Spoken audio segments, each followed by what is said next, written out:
Hi, welcome to my YouTube channel, The Lottie Lady. I've had this allotment plot now for 3 weeks here in Nottingham, and I thought I would provide you with a week 3 update. First of all, I'd like to say thank you so much for your support and comments so far. I really appreciate it. It's been really useful, the advice that I've been given, so please do continue to comment. And similarly, any questions that you have, please also comment and I will happily answer anything that you want to know. Okay, so what have I been up to this week, my 3rd week of the allotment?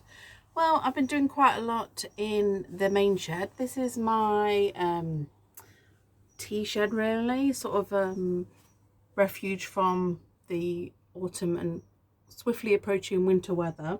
So what I've done is, it's a bit messy unfortunately today, is I have a potting table, which actually I'm not going to use as a potting table. I'm going to have a little gas stove on here so I can actually have a hot drink, as I'm finding that even when I bring a flask, after sort of 3 or 4 hours, it's not as hot as I like my drinks really hot basically.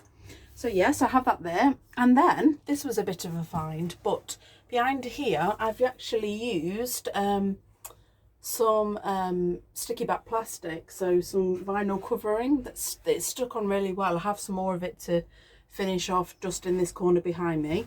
But this was reduced to £1 a roll at home base, and I've used 2 rolls so far for those 3 strips, so really pleased with that. So it's getting quite nice here. I've got the bench, I've got the potting table, and behind me I have sort of my chair and the little table that I also stuck a different sticky back plastic on. So that's what I have so far. Hooks, always useful I think for tools, and some shelves and some little knickknacks that I've put in there. So that's what I've been doing in the shed. Outside of the shed this week, okay, so outside of the shed I have put in a slimline water butt here. On my plot there isn't any mains water, so we sort of I mean, there is like a little stream at the bottom of the plot, so if I do run out of water I can head down there, but I much prefer to sort of store my own rainwater if I can. There isn't already a water system on the other shed, which is my tool shed over there, so I should be able to hopefully over the rainy season store quite a lot up. What else I've been doing is I have put up a hanging basket on the corner. I'm trying to sort through some of my wood. I've got quite a large area now beside of the shed, which I'm hoping to sort of put a bit of a lean-to to store some wooden more outdoor tools, give me a bit more space. And here, if you recall in my last video, I was going to have this as a carrot bed. I put 2 palette colours on top, painted those, and my lucky find was when I was going behind the shed that I've just shown you, is there was a large piece of perspex. So what I should be doing this week is trying to push my DIY skills by building a hinged top on the top of here with a side slant. So I think that's going to be a cold frame for me, which will be really great to start off the early spring vegetables, and also protect, I guess, some of the vegetables I'll be growing next year as it gets later on towards the back end of next year. I have covered over most of my plot, which I think I did show you last time. My tip for today would be trying to do no dig, and a lot of the cardboard is already quite saturated under my beds, and I've been storing a lot of that up and I've been struggling to find decent strong cardboard. Today I went to IKEA to look at the real Christmas trees actually that they were selling, and they have huge pallets outside of really strong, large cardboard, which I'm guessing was big furniture and desks and sort of things. So yeah, definitely the place to go. I don't know if you can see, but really large, strong cardboard there. Also some in the back of my shed. So IKEA's definitely the place to go if you are going anyway or live locally. What else I've been up to has been where I planted the spring bulbs. I have started to clear out a lot of the weeds, so I am trying to smother the perennial weeds as much as possible, but I think it's really tricky with couch grass and bindweed.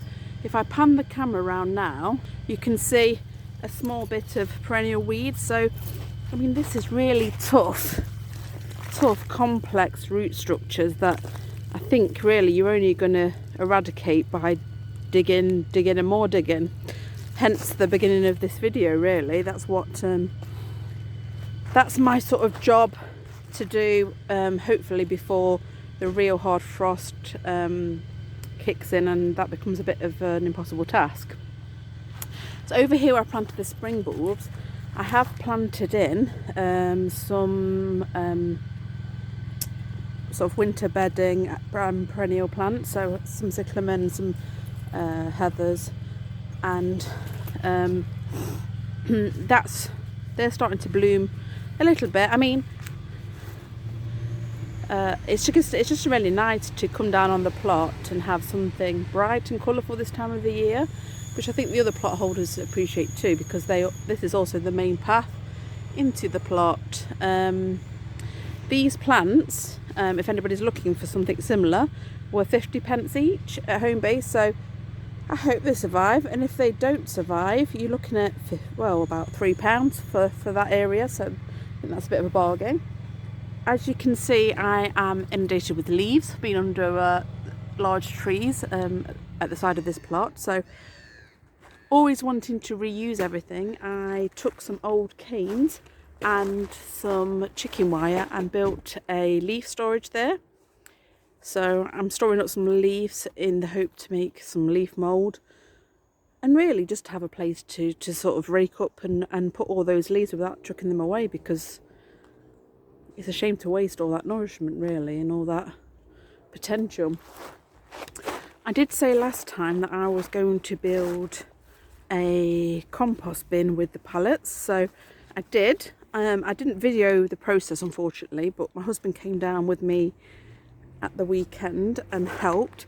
So I now have a double compost heap, which is great because it gives me not only a bit of a divide between myself and the next plot, but it's going to be a really good area to sort of build hopefully a hot compost bin, something that I can turn. So I've started off with some, I think there's pumpkins and some other old bits in there, and it's a double compost heap with the idea that potentially I have plenty of ground should I want to increase it and just make that a triple. Well, I can go as far as I like really. It's really sturdy. I was lucky to get those strong pallets from across the road, and we put in some extra supports at the top. Not the nicest looking probably bin, but very sturdy, does the job. What I am hoping to do is put on some end pallet pieces so I can slide in a cover for the end. So I think that will help with the hot composting, but secondly, when it gets to summer, I think that'll stop sort of the decomposition smells that sometimes comes with compost heaps travelling into where my seating area will be, which hopefully will be over there. So that's what I've been up to really this week. Yep, still really enjoying being here. Wrapping up a lot warmer now after the cold that I managed to pick up a couple of weeks ago by being a bit too over keen. It's a lovely sunny day here. I mean, amazingly sunny really for sort of approaching the end of November. And